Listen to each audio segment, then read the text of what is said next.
Entonces yo quiero que ahora con un café nos enseñes a todos a catar un café para que no volvamos a tomar aguachirri nunca más. Pues la cerveza sí. O sea, pero Sí, no tenemos café, así que vamos a hacerlo con la cerveza. La idea es que el café, generalmente cuando vas a una cafetería, que a veces la máquina de espresso, de que tienes que probarlo casi inmediatamente. La crema es muy importante, como veis aquí, pues tienes crema y tienes líquido, ¿verdad? Entonces, salvando las distancias, igual un poco más de crema.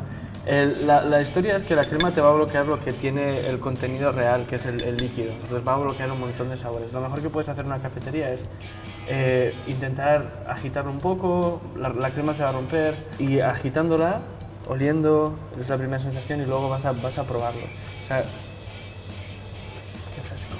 La cata general que hacemos nosotros por la mañana cuando nos levantamos es con la cuchara, coges un café de filtro en general y tienes que hacer un montón de ruido, entonces que nadie se ofenda en las casas. Entonces, la idea de este tipo de cata es que entre oxígeno, abra el café, puedas romper toda la cantidad de sabores y complejidad que pueda tener el café, airearlo, que llegue al paladar y que llegue a la nariz. Entonces, esa sería la cuchara, esta es la razón por la que llevo la cuchara. Siempre. Luego os explico por qué llevo un body.